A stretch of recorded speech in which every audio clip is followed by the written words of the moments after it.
오늘은 아브라함이 받은 복과 아브라함의 삶에 대해서 생각해 보도록 하겠습니다. 하나님께서 아브라함을 부르셨죠. 하나님께서 부르시는 사람들은 단 한 사람도 빠짐없이 창세전에 하나님의 계획 속에 있었습니다. 하나님의 계획 속에 있었던 사람들이 시간 속에서 하나님의 부름을 받고 하나님 앞으로 나옵니다.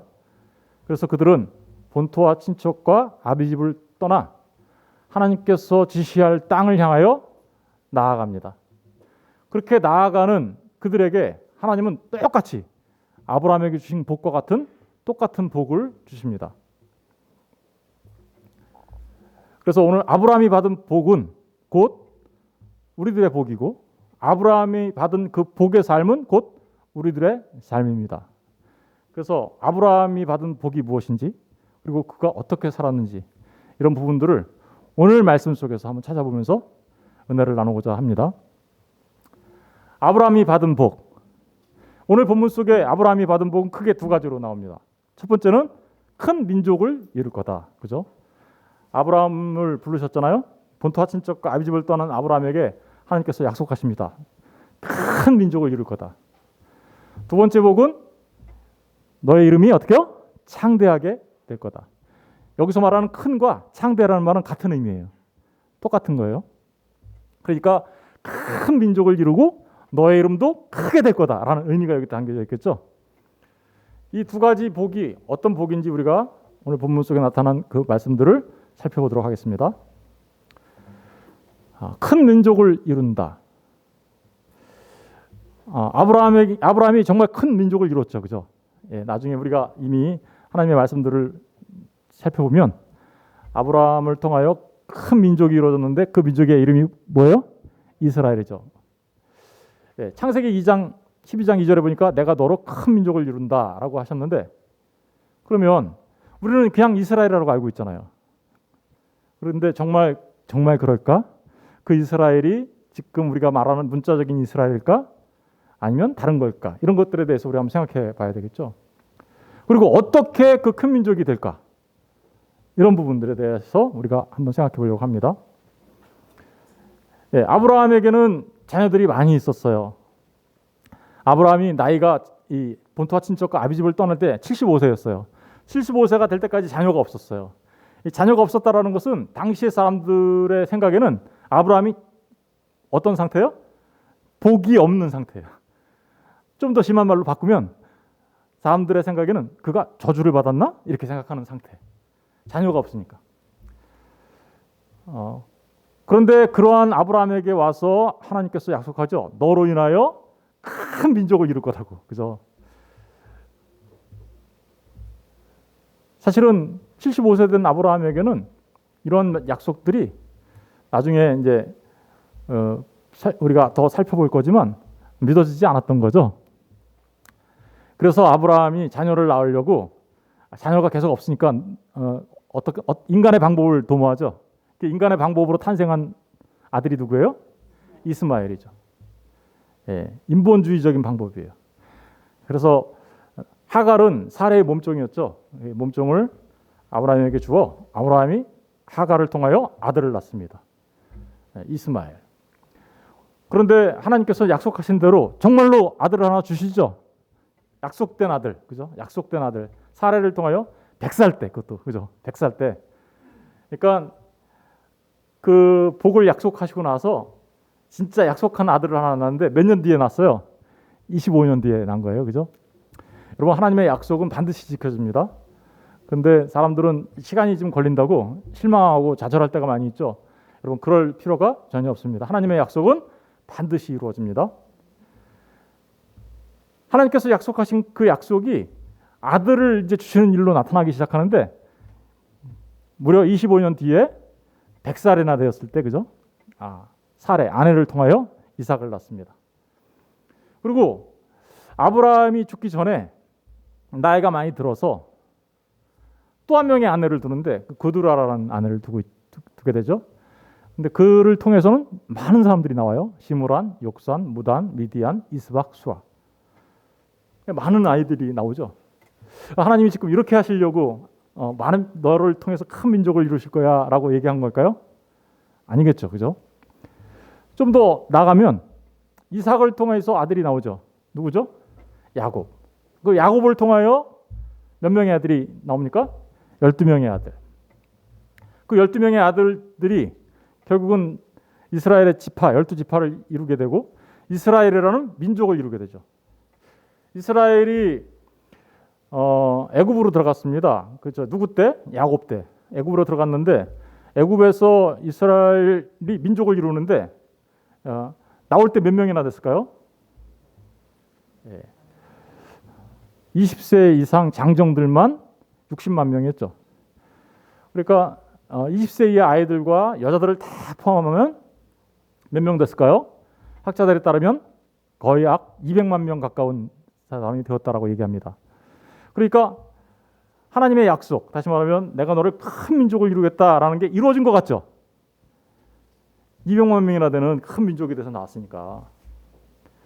하나님의 약속이 바로 이렇게 육적인 이스라엘을 약속하신 걸까요? 문자적으로는 얼핏 보면 이스라엘을 통하여 이루어진 것 같고 성취된 것 같아요. 그러나 하나님의 약속은 그렇게 문자적인 의미로서만 멈춰지지 않습니다. 하나님께서 약속하신 것은 그보다 더 큰 민족을 이룰 것을 약속하고 있는 거죠. 그럼 그것은 또 뭘까요? 정말 하나님께서 약속하신 그 큰 민족을 이룰 거라는 그 약속이 무엇인지 우리는 그 실체를 알아야 되겠죠. 겉으로 드러난 육체적인 어떤 민족 이게 아니라 사실은 그 민족을 통하여 설명하고 싶으신 더 큰 민족이 있어요. 그게 뭘까? 갈라디아서 3장 16절에 보니까 이 약속들은 아브라함과 그 자손에게 말씀하신 것인데 여럿을 가리켜 그 자손들이라 하지 아니하시고, 아까 아브라함의 자손들이 많이 있었죠. 여럿을 가리켜 그 자손이라고 얘기하지 아니하시고 오직 한 사람을 가리켜 뭐라고 그랬어요? 네, 아브라함의 자손이라고 한다. 한 사람이 아브라함의 자손이래요. 그럼 그 한 사람이 어떻게 큰 민족이 되나요? 그 한 사람이 누굴까요? 그 한 사람을 가리켜 얘기했는데 그분이 누구냐면 곧 그리스도다라고 얘기하고 있습니다. 그러면 질문이 있어야 되겠죠. 정말로 그리스도 한 분이 어떻게 민족이 되는 거지? 이렇게, 그죠? 사실은 아브라함에게 이삭이 나왔고 이삭을 통해서 야곱이 나왔고 야곱을 통해 이스라엘 백성들이 나왔는데 그들을 통하여 마침내 오게 될 누구를 설명하기 위한 거였어요? 그 예수 그리스도를 설명하고 있는 거예요. 그리고 그 예수 그리스도를 통하여 이루게 될 거대한 민족, 이걸 지금 설명하려고 하는 거죠. 오직 아브라함의 자손은 그리스도 한 분뿐이다라고 얘기합니다. 그런데 그렇다면 그 그리스도를 어떻게 왜 민족이라고 할까? 왜 민족이라고 했을까? 거대한 민족이라고 했을까? 이거에 대한 답도 우리가 찾아봐야 되겠죠. 갈라디아서 3장 6절, 7절, 9절에 보면 아브라함이 하나님을 믿음에 그것을 그에게 의로 정하셨다 함과 같으니라. 그런즉 믿음으로 말미암는 자들은 어떻게요? 아브라함의 자손인 줄 알죠. 아브라함의 자손은 어떻게 탄생한다라는 거예요? 혈통적인 것으로 탄생하는 게 아니라 그거는 우리에게 뭔가를 설명하기 위한 거였어요. 진짜는 뭐라는 거예요? 믿음으로 말미암는 자손. 그들이 진짜 아브라함의 자손이야. 누구를 믿어야 될까요? 진짜 자손이신 예수 그리스도. 그죠? 예수 그리스도를 믿는 자들이 진짜 이제 그러니까 뭐가 되는 거예요? 아브라함의 자손이 된다라는 말을 지금 얘기하고 있는 거죠. 갈라디아서 3장 26절 29절에도 그래서 이렇게 기록하고 있습니다. 너희가 다 믿음으로 말미암아 그리스도 예수 안에서 믿음으로 말미암아 그리스도 예수 안에서 하나님의 아들이 되었으니 너희가 그리스도의 것이면, 그죠? 그러니까 그리스도 예수를 믿어 그리스도의 것이 되면, 그리스도의 것이라는 말이 영어로 뭐예요? 그게 크리스천이에요. 크리스천이란 말이 그리스도의 것, 그리스도에게 속한 것이라는 뜻이에요. 그러니까 너희가 그리스도의 것이면 곧 아브라함의 뭐요? 자손이요. 약속대로 유업을 이을 자니라. 그러니까 아브라함에게 약속하신 그 거대한 큰 민족이 어떻게 해서 이루어진다는 거예요. 우리 주 예수 그리스도를 통해서 이루어질 것이고, 그러니까 육적인 이스라엘은 이 땅에 누구를 보내시려고 했던 거예요? 그들을 통하여. 그래서 예수님이 아브라함의 후손으로 오신 거예요. 아브라함의 후손으로 오셔서 그 아브라함으로 오신 그리스도 예수를 통하여 거대한 아브라함을 통한 민족이 이루어지는데, 그것은 바로 우리 주 예수 그리스도의 것이 된 사람들, 그죠? 믿음으로 그리스도의 소유가 된 사람들, 그리고 하나님 나라를 약속대로 유업으로 받을 사람들, 그들이 곧 뭐요? 아브라함을 통해서 이루어지게 될 거대한 민족이었다는 거죠. 실체를 아시겠죠? 두 번째 아브라함이 받은 복은 이름이 창대하게 된다는 거예요. 이 창대하게 된다는 말도 아까 크다라는 말과 같은 말이에요. 같은 어원에서 나온 말이에요. 이름이 창대하게 된다. 아브라함의 진짜 이름은, 아버지가 지어준 이름은 뭐예요? 아브라함이에요. 근데 아브라함이 이름이 창대하게 된다라는 것은 아브라함의 이름이 바뀐다라는 뜻이에요. 바뀐다. 어떻게 바뀌었을까요? 내 이름을 창대하게 하리니, 어떤 이름이 아브라함의 이름이 되길래 창대하다고 얘기했을까요? 더더구나 그 이름 속에 나타난 아브라함 이름은요, 아브라함의 삶이 그대로 담겨져 있는 거예요. 아브라함의 삶이 어떻게요? 담겨져 있는 이름이에요. 그래서 두 가지를 생각해 볼게요. 어떤 이름으로 바뀌었을까? 그리고 그 이름이 담고 있는 아브라함의 삶은 어떤 거였을까? 두 가지. 먼저 아브라함의 이름은 아브람에서 아브라함으로 바뀌게 되죠. 아브라함의 이름은 그래서 열국의 아버지라는 이름을 갖게 됩니다. 그렇죠? 열국의 아버지. 그러니까 아브라함을 통해서 이루게 될 거대한 민족은 육적인 혈통의 이스라엘만이 아니라 열국의 아버지, 수많은 이방 나라 사람들이 다 누구의 후손으로 들어온다는 거예요. 아브라함의 후손, 누구를 통해서? 예수 그리스도를 통해서 들어온다는 것을 말하고 있는 거죠. 창세기 17장 3절 6절에 보면 아브라함이 엎드렸더니 하나님이 또 그에게 말씀하여 이르시되, 보라, 내 언약이 너와 함께 있으니 너는 여러 민족의 아버지가 될지라. 여러 민족의 아버지, 이게 뭐예요? 열방의 아버지. 이제후로는 내 이름을 아브라함이라 하지 아니하고 아브라함이라 하리니 이는 내가 너를 여러 민족의 아버지가 되게 하려 함이라. 그러니까 아브라함의 이름을 아브라함에서 뭘로 바꿨어요? 아브라함으로 바뀌죠. 아브라함이 이름이 바뀌어요. 이것은요, 인생 전체가 바뀐 거예요. 인생 전체가 바뀌게 되는 사건이에요. 왜 그럴까요? 아브람과 아브라함이 아브라함 된 거예요. 그죠? 아브람이라는 말은 고귀한, 아브라는 아버지와 람이라는 고귀하다라는 말에 두 개의 단어가 합쳐진 거예요. 그래서 고귀한, 높은 아버지라는 뜻이에요. 사실은 아버지라는 이 아브라함, 고귀한 아버지라는 아브라함의 삶은 바벨론에서 어땠어요?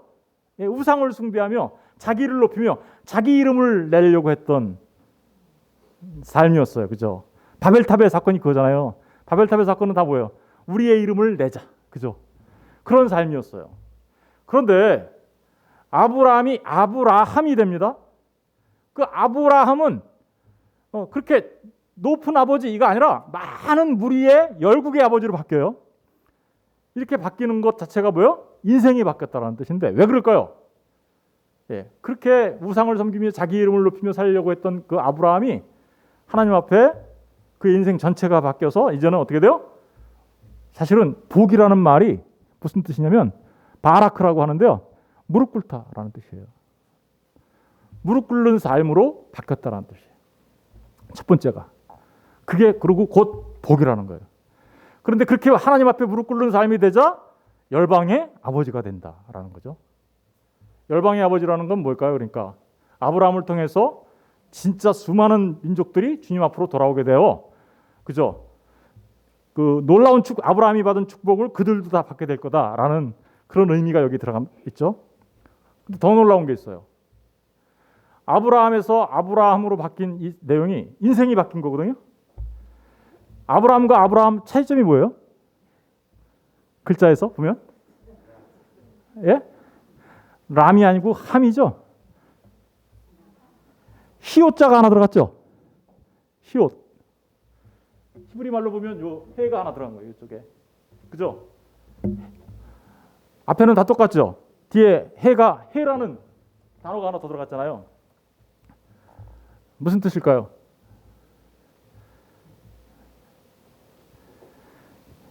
저 해라는 말은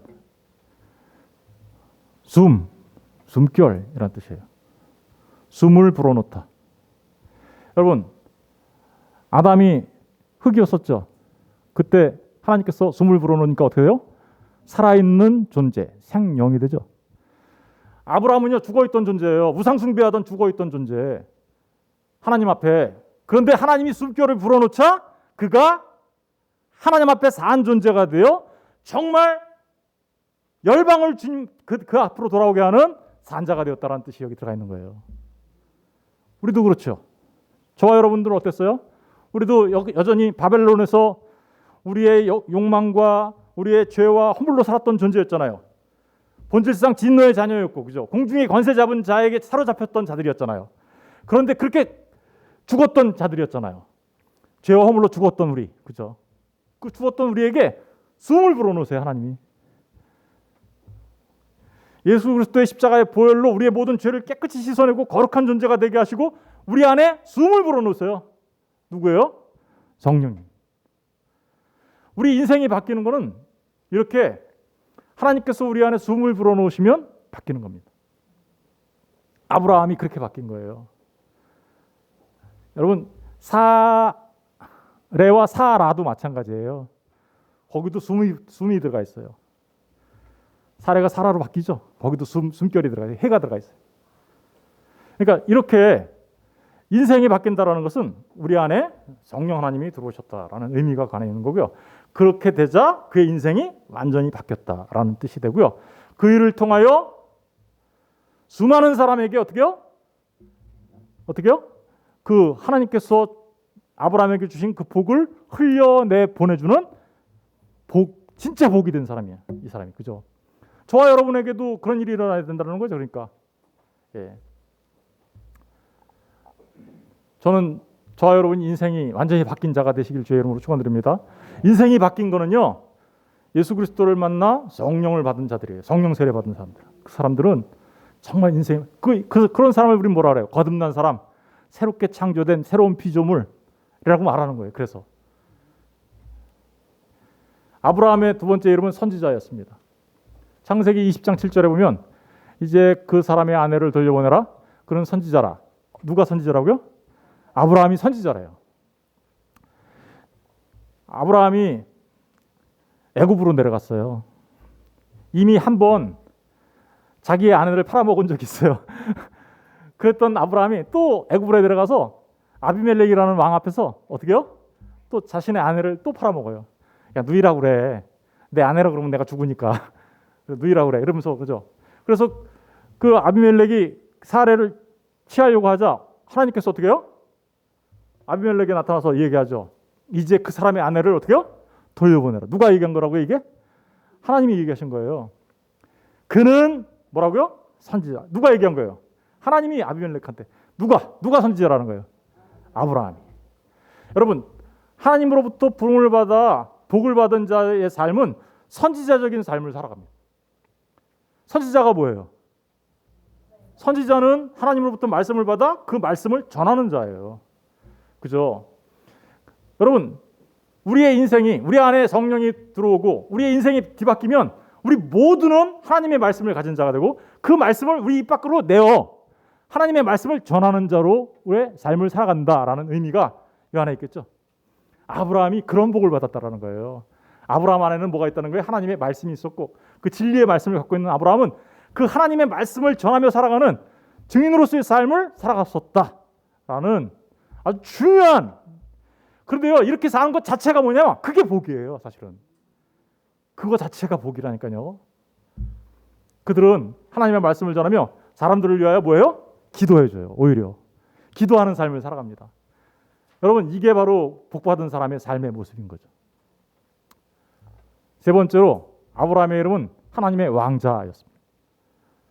창세기 23장 5, 6절에 보니까 이렇게 기록하고 있습니다. 헷 족속이 아브라함에게 대답하여 이르되, 헷 족속은 가나안 7족속이죠. 예, 7족속 중에 한 족속이에요. 6절에 보니까 내 주여 들어서서 당신은 우리 가운데 있는 하나님이 세우신 뭐래요?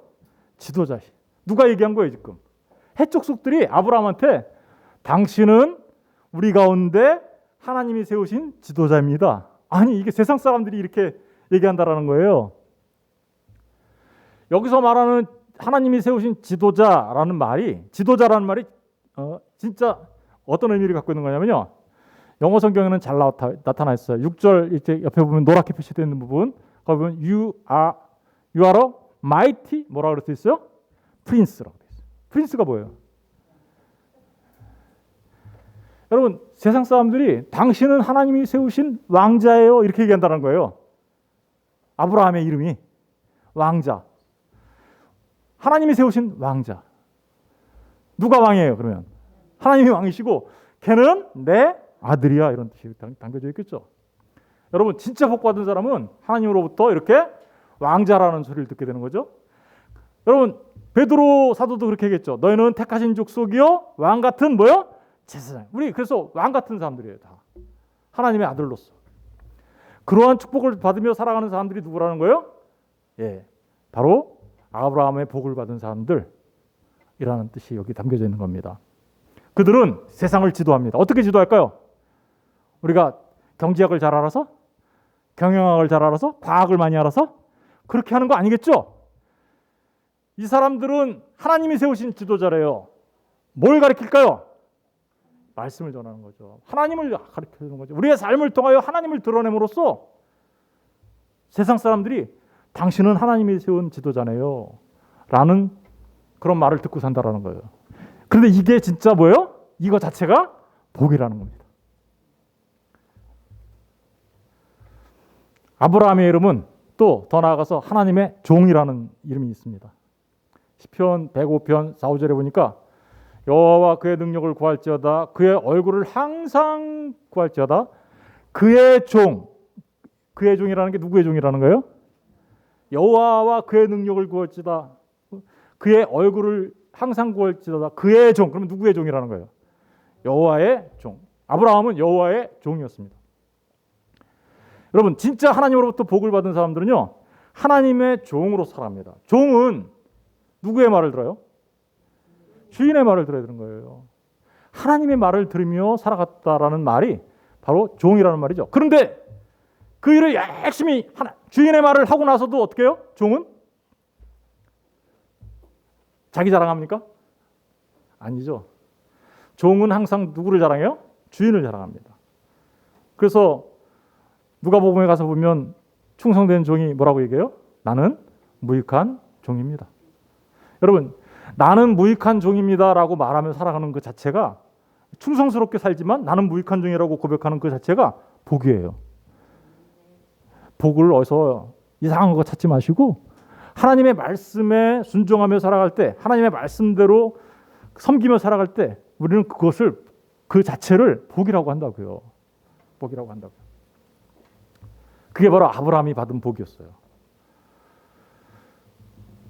아브라함은 진짜 중요한 이름이에요. 하나님의 친구라는 이름을 갖고 있었습니다. 야고보서 2장 22절 26절에 보니까 내가 보거니와 믿음이 그의 행함과 함께 일하고 행함으로 믿음이 온전하게 되었으니라. 이에 성경에 이른 바 아브라함이 하나님을 믿으니 이것을 의로 여기셨다는 말씀이 이루어졌고 그는 하나님의 벗이라 칭함을 받았나니 이로 보건대 사람이 행함으로 의롭다 하심을 받고 믿음으로만은 아니니라. 여러분, 아브라함은 하나님의 뭐라고 칭해졌다고요? 친구, 하나님의 벗. 그런데 지금 야고보 사도가 어떤 때 이런 말을 하고 있어요? 아브라함은 믿음으로 의롭게 됐어요. 그죠? 그 믿음으로 온전하게 되었어요. 그런데 그 믿음이 온전하게 된 것은 뭘로 온전하게 됐대요? 행함으로. 여러분, 우리 반드시 잘 기억하세요. 우리는 믿음으로 구원받습니다. 믿음으로만 구원받습니다. 믿음으로만. 믿음 외에 다른 무엇도 더해지지 않습니다.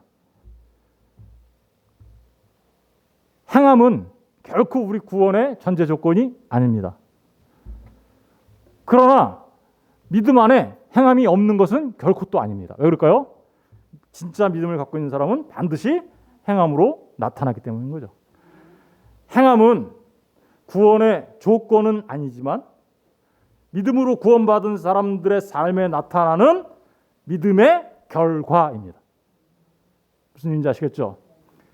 믿음의 열매인 것이죠. 이 열매가 없으면 이 믿음이 뭐예요? 가짜라는 거예요. 오늘날 사람들이 구원을 너무나 칩 가스프리라고 하죠. 싸구려로 여겨서 나 믿어. 그럼 구원받았지. 그러면서 마음대로 살아가는 사람들이 너무나 많아요. 사실은 이게 이단적 사고방식이에요. 왜 그럴까요? 이게 구원파가 가르치는 복음이에요. 잘못된 복음. 진짜 믿음은요, 반드시 삶으로 이어집니다. 우리는 믿음으로 구원받지만 그렇다고 해서 행함이 뒤따라오지 않는 것은 아닌 것이라는 거죠. 진짜 믿음은 반드시 뭐가 따라와요? 행함이 따라온다. 진짜 믿음은. 그렇게 진짜 믿음을 가져서 하나님 앞에 순종하며 하나님의 뜻을 행하며 살아가는 사람들, 그들을 아브라함에게 붙여줬던 이름처럼 그들을 우리는 뭐라고 해요? 하나님의 친구, 벗이라고 말하는 거예요.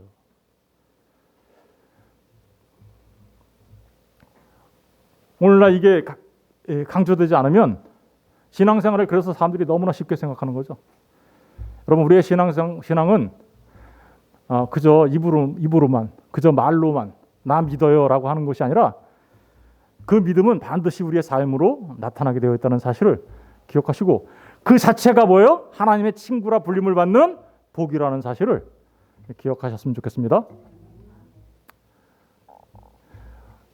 이렇게 아브라함에게는 여러 가지 이름이 있었는데 오늘날에는 이 아브라함에게 붙여졌던 여러 이름이 단 하나의 이름으로 불려요. 무슨 이름으로 불릴까요? 예수라는 이름으로 불려요.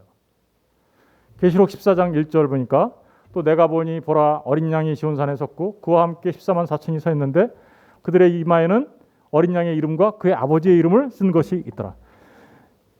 하나님으로부터 부름받은 하나님의 백성들, 구원받은 하나님의 백성들은 누구의 이름으로 산다고요? 그래서 예수라는 이름이 여기 이마에 새겨져 있어요. 어린 양이 누구예요?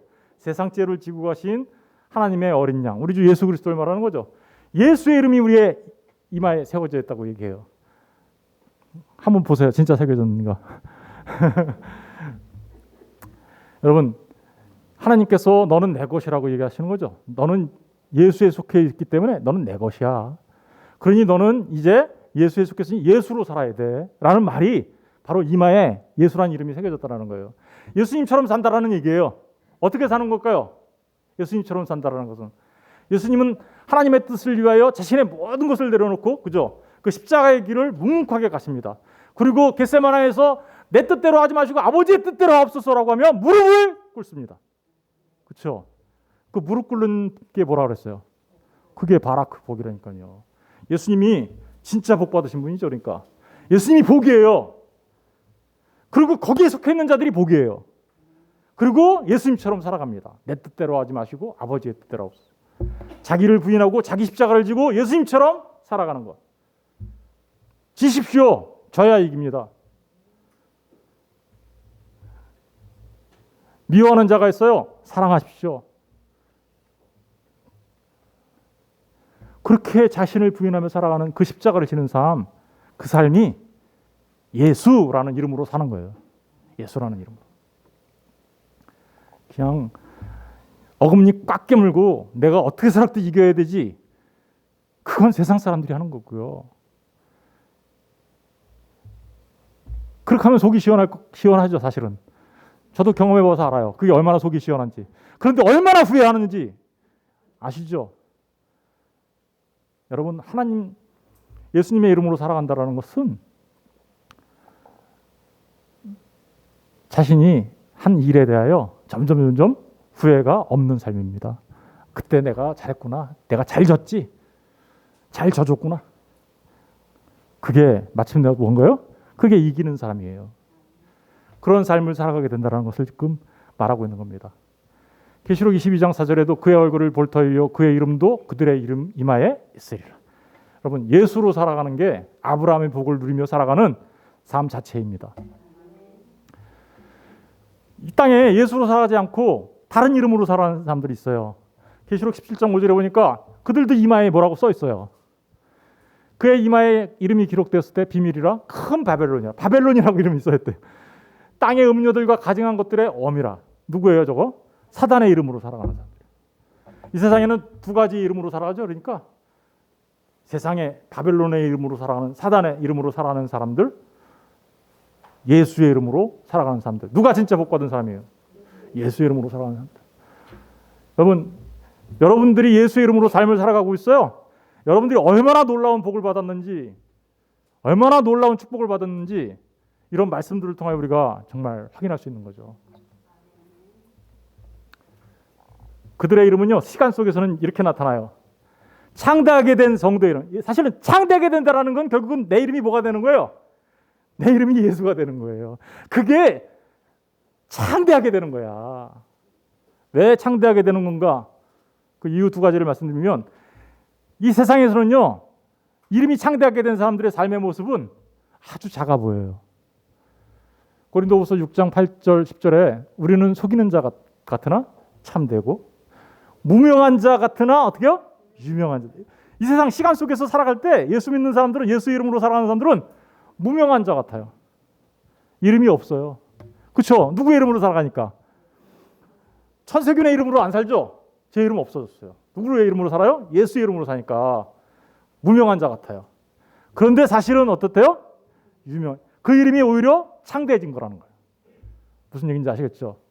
시간 속에서요, 우리는 연약한 걸로 보이고요, 힘없어 보이고요, 때로는 계속 읽어보면 죽은 자 같으나 살아있고, 징계를 받은 자 같으나 죽임을 당하지 아니하고, 근심하는 자 같으나 항상 기뻐하고, 가난한 자 같으나 많은 사람들을 부유하게 하고, 아무것도 없는 자 같으나 모든 것을 가진 자로다. 앞에 부분과 뒷부분을 계속해서 하고 있죠. 시간 속에서 어떻게 나타나요? 앞부분으로 나타나요. 그런데 영혼에서는 어떻게 나타날까요? 뒷부분으로 나타나는 거죠. 아시겠어요? 이 땅에서 나 너무 무명하게 사니까 속상해요. 아니요, 괜찮아요. 그 사람이 하나님 나라에서 큰 자입니다. 그 사람이 유명한 사람이에요. 이 땅에서 살아가는 날들 동안에 날마다 지라고 그러고 죽으라고 그러니까, 십자가 져야 된다고 죽으라고 하니까 죽었나 나? 아니요, 그 사람이 산 사람이에요. 맨날 하나님 앞에 징계받는 것 같아요. 뭐 좀 잘못하면 하나님이 계속 주의 지팡이와 막대기로 나를 이렇게, 그죠? 예, 바른 길로 가로 인도하니까 맨날 얻어맞는 것 같잖아요, 때로는. 그런데 그게 뭐예요? 죽임을 당하지 않는 거예요. 없어 보여요. 가난해 보여요. 그런데 그 사람이 진짜 부욕해하는 자라. 언제? 시간 속에서 그렇게 보여도 사실은 이들이 진짜 그렇다는 거예요. 우리 마태복음 5장 19절도 한번 읽어볼까요? 다 같이 읽어볼게요. 시작. 그러므로 누구든지 이 계명 중에 지극히 작은 것 하나라도 버리고 또 그같이 사람을 가르치는 자는 천국에서 지극히 작다 일컬음을 받을 것이요 누구든지 이를 행하며 가르치는 자는 천국에서 크다 일컬음. 천국에 작은 자가 있을까요? 없을까요? 천국에는 작은 자가 없어요. 그러므로 누구든지 이 계명 중에 지극히 작은 것 하나라도 버리고 또 그같이 사람을 가르치는 자는 천국에서 지극히 작다 일컬음을. 천국에서 천국에는 작은 자도 있나? 아니요. 천국에는 작은 자가 없어요. 천국에서 작은 자를 일컬어진다라는 얘기는 결국은 그는 천국 사람 아니야, 이런 뜻이에요. 무슨 얘기인지 아시겠죠? 천국에는 온통 큰 자들만 있어요. 왜 그럴까요? 이름이 창대하게 됐잖아요. 예수로 이름으로 살았기 때문에. 저 말은 얼뜻 이해하기 힘든 말이에요. 사실은 지금 제가 마태복음 강의하다가 멈춘 데가 여긴데, 저 말을 누구든지 이 계명 중에 지극히 작은 것 하나라도 버리면, 계명 중에 하나를 버리면 천국에 못 들어가는구나. 그러니까 계명을 다 지켜야지, 이런 말 하는 걸까요? 그런 말 아니에요. 누구든지 이 계명 중에 지극히 작은 것, 지극히 작은 게 누구냐면요, 예수 그리스도를 말하는 거예요. 모든 율법의 완성자이신 예수 그리스도가 빠지면 아무리 율법을 내가 잘 지키려고 애를 쓰고 다 해도 그는 천국 사람 아니야 라는 뜻이에요. 모든 율법은 누구로 완성된다고요? 그래서 율법의 완성자가 예수님이에요. 그런데 예수님이 빠져. 그러면 천국 사람 아니겠죠. 그런 의미고. 그런데 지극히 작은 것을 버리지 않고 예수를 온전하게 가리키면 그는 뭐라는 거예요? 천국에서 큰 자. 그런 의미예요, 이게. 이 말씀이. 여러분, 그러니까 예수의 이름으로 살아가는 그 사람들이 창대하게 된다는 말이 무슨 말이에요? 예수라는 이름을 갖게 된다는 것이고, 그 예수라는 이름을 갖게 되는 그 사람들이 천국에서 진짜로 큰 자야. 이런 얘기하고 있는 겁니다. 제가 새벽기도 때 다시 이거 더 자세하게 설명해 드릴게요. 5장 19절은 이렇게 복을 받은 아브라함. 그런데 그 아브라함으로 말미암아 복이 어떻게 된다 그래요? 세상으로 열방으로 흘러간다고 돼 있죠. 창세기 12장 3절 보니까 너를 축복하는 자에게 내가 복을 내리고 너를 저주하는 자에게는 내가 저주하리니. 저 무슨 얘기일까요? 아브라함한테 축복하면 내가 축복을 받는 거고 아브라함을 잘못 저주하면 내가 저주를 받으니까 그럼 아브라함한테 가서 잘 보이라 이런 말인가요?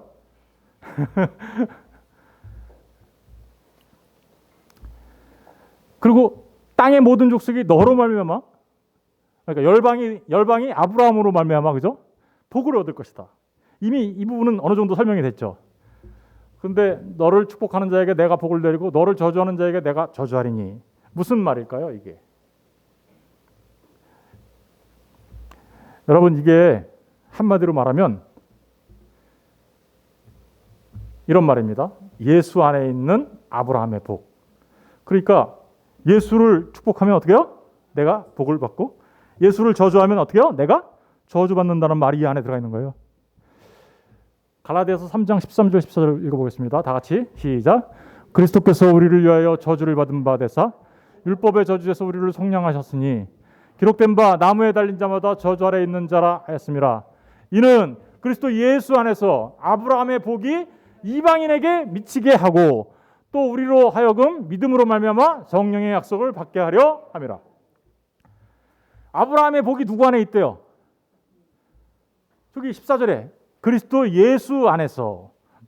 그리스도 예수 안에 있어야 어떻게 된다는 거예요? 아브라함의 복을 받는다 그러죠. 근데 그 복은 이방인들도 다 받는다고 돼 있죠. 어떻게 받아요? 아까 말했잖아요. 아브라함을 축복하면 축복을 받고 아브라함을 저주하면 저주를 받을 거다.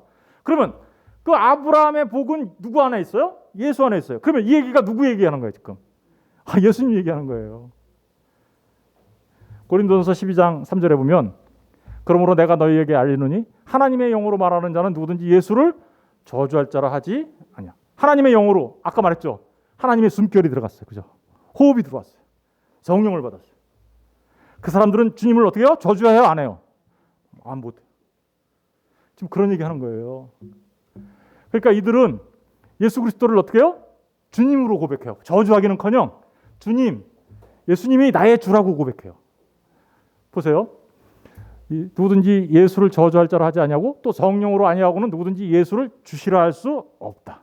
다시 말하면 아브라함을 축복하면 복을 받고 아브라함을 저주하면 저주를 받는다는 이 얘기는 결국은 예수님을 믿으면 축복을 받고 예수님을 거부하면, 그죠? 그 고린도 교회에서는 예수를 막 저주하는 사람들이 있었어요. 예수님을 저주하면 그는 화를 받게 될 거야 라는 말을 하고 있는 거죠. 왜요? 예수 안에 아브라함의 복이 있다 그랬잖아요. 그렇죠? 여러분, 그러니까 여러분에게 선포되어지는 복음, 진리가 있어요. 그 진리는 예수님에 관한 거예요. 이 진리는요, 반드시 예수님과 뗄래야 뗄 수 없습니다. 예수님이 없는 거는 진리가 아니에요. 복음도 아니에요. 예수님이 없으면. 근데 그 복음이 선포되어지면 사람들은 두 가지로 반응하죠. 어떻게 할까요? 나이 우우. 나이가 뭐예요? 예수님이 얘기하면 네네 하는 분들이 있어요. 그렇죠? 맞습니다. 아멘. 맞습니다. 저희 성경에 나와요. 마태복음에 나이 우우 하는 거. 아니 예 하든가 아니요 하라. 그죠? 주님이 선포되어주는 그 진리의 말씀을 받고 예 하면 그가 지금 뭐 한 거예요? 아브라함을 축복한 거예요, 그게. 그리고 아니요 아니요 하는 순간 그들은 뭐 하는 거예요? 예수를 거부하는 거죠. 그들이 저주를 받는 거예요. 무슨 얘기인지 아시겠죠? 여러분, 하나님의 복음이 선포되어질 때 아멘, 네 맞습니다. 예수는 나의 주이시며 예수는 나의 그리스도이십니다 라고 예 맞습니다 하고 이렇게 주님을 축복하며 나오면 그는 복을 받은 자가 되고, 아니야 어떻게 그럴 수 있어 라고 얘기하면 저주를 받게 되는 거야 라고 말하는 말이 그 말 속에 들어있는 거죠. 그 아브라함을 통하여 열방으로 복이 흘러간다고 했어요. 예, 그 아브라함의 복은 예수를 전하는 도를 선포하는 것을 통하여 그래서 흘러내려가게 되는 거죠. 하나님의 지혜에 있어서는 이 세상이 자기의 지혜로 하나님을 알지 못함으로 하나님께서 전도에 미련한 것으로 믿는 자를 구원하시기를 기뻐하셨다. 그러니까 열방이 아브라함에게로 돌아와서 아브라함이 복의 근원이 되는 그 이유는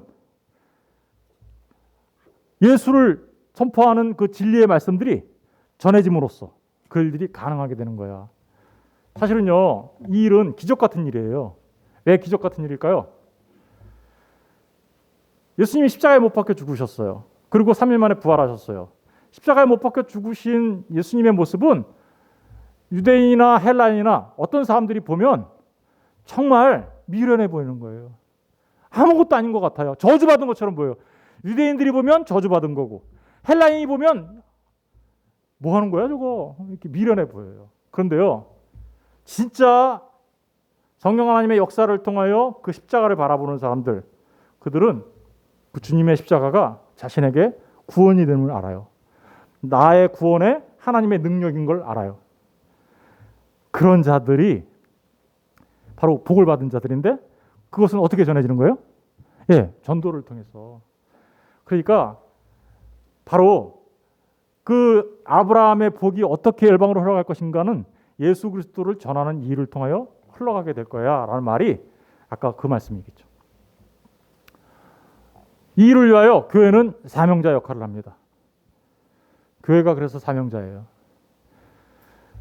마태복음 16장 18절 19절에 또 내가 내게 이르노니 너는 베드로라 내가 이 반석 위에 내 교회를 세우리니 음부의 권세가 이기지 못하리라.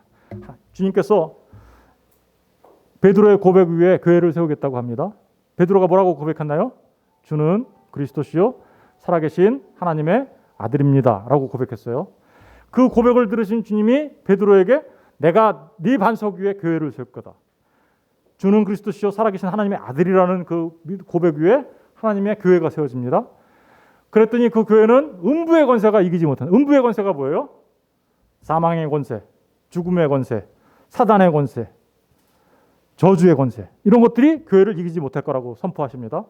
그리고 주님이 베드로에게 이렇게 얘기합니다. 내가 천국 열쇠를 네게 주리니 내가 땅에서 무엇이든지 매면 하늘에서도 매일 것이요 내가 땅에서 무엇이든지 풀면 하늘에서도 풀릴 것이다. 교회가요 복음을 전해요. 그래서 그 복음을 받고 주님 앞에 나와요. 그러면 그 사람은 하늘에서 풀린 자가 되겠죠. 교회가 복음을 전했는데 아니요 하고 나와요. 아니요? 그럼 그 사람은 어떻게 된 거예요? 묶인 자예요.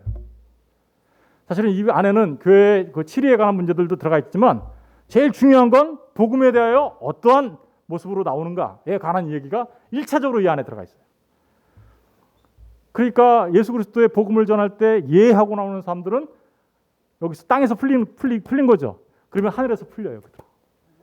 그런데 아니요라고 나오는 사람은 그리스도 복음에 의해서 묶여버린 거죠. 자유치 못하죠. 그러니까 그들은 하늘에서 풀리지 않아요. 이게 바로 아브라함에게 축복한 사람은 그도 복을 받을 것이고 아브라함에게 저주를 하면 그도 저주를 받을 거다라는 말의 의미인 거죠. 교회가 선포하는 이 복음이 얼마나 중요한지 알겠죠. 그죠? 마지막으로 이 아브라함의 복은, 그러니까 아브라함이 받은 그 열방 모든 민족의 아버지가 될 것이다. 열방의 아버지가 될 것이다. 그리고 아브라함이 받은 이름, 그리고 아브라함을 통하여 이 복음이 어떻게 흘러갈 것인가. 이 모든 것들은 사실은 아브라함이 받은 복 자체예요. 복 자체. 그런데 그 복을 받은 사람은 사명자로서 이 땅에서 삶을 살아가게 되는데 여러 가지가 있지만 오늘 본문 속에서 딱 한 가지로 나타나요. 복받은 사람의 특징 딱 한 가지로 나타나요. 이렇게 복을 받은 사람들의 특징 딱 한 가지인데 그게 뭘까요? 말씀을 따라 갑니다. 오늘 본문에 12장 4절에 보니까 이에 아브라함이 어떻게 했대요? 여호와의 말씀을 따라 가고 갔고. 진짜 복받은 사람의 한 가지 특징이 있다면 그는 말씀을 따라 갑니다. 말씀을 따라간다는 게 무슨 말일까요? 따라갔다라는 말이 히브리 말로는 얄라크라고 해요. 여기에는 여러 가지 뜻이 있어요. 가다, go라는 뜻도 있고요. come, 오다 이런 뜻도 있고요. work, 걸어가다 이런 뜻도 있어요. 중요한 건 뭐예요? 공통점은 움직였다라는 거예요. 움직이다. 하나님의 말씀에 반응해서 움직여요. 이게 복받은 사람의 특징이에요. 하나님의 말씀이 선포되어지면 그들은 가만히 있는 자가 아니라는 뜻이에요. 그들은 반드시 움직입니다. 움직인다는 말이 어떤 의미인지 한번 살펴볼게요. 시편 119편 105절에 주의 말씀은 내 발의 등이요 내 길의 빛이니이다. 하나님의 말씀은 뭐래요? 등이고 빛이라고 얘기하고 있어요. 그럼 등이고 빛이다. 그게 뭐? 그래서 중요한 건 등과 빛을 비췄더니 뭐 어떤 일이 일어나는 거예요? 우리한테 길을 가게 되더라 이거죠. 발을 움직이게 되고 그 마이 패스 길을 가게 되더라. 뭐예요? 하나님의 말씀이 우리 안에 들어오면 그들은 반드시 움직여 이런 뜻이죠. 그런데 어떻게 움직이냐면 바른 길로 가게 돼 있어 뜻이겠죠. 바른 길로.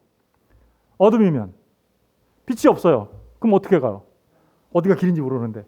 근데 그 말씀을 받았더니 길을 가긴 가는데 그 바른 길로 가게 돼 있어 라는 말이 여기 담겨져 있는 거죠. 이 말씀은 정말 중요한 건 말씀을 받으면 반드시 그들은 움직이고 걸어가게 돼 있어 라는 뜻이에요. 복받은 자의 특징입니다. 시편 1편 잘 아시죠? 거기에 뭐라고 되어 있나 볼게요. 복 있는 사람은 악인들의 꾀를 따르지 아니하며 죄인들의 길에 서지 아니하며 오만한 자들의 자리에 앉지 아니하며. 뭔가 하죠. 여기서는 뭔가 안 하는 걸로 나오네요. 그죠? 안 해요. 저쪽으로 안 가요. 따르지도 않고 서지도 않고 앉지도 않아요. 움직여요. 거긴 안 돼. 그러면서 복받은 사람들은 근데 그 사람들이 뭐 하는 사람들인가 보세요.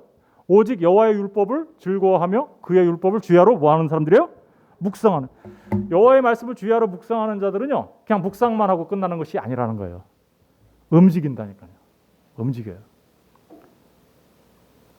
여러분, 하나님의 말씀이 우리 안에 살아서 역사한다는 뜻이겠죠. 내가 움직인다는 것은. 내가 움직이는 원동력이 된다는 뜻이겠죠. 제가 여러분들한테 말씀할게요. 전부 일어서십시오. 전부 일어서십시오.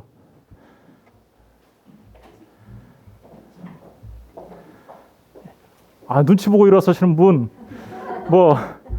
전부 앉으십시오. 제가 지금 뭐 한 거예요?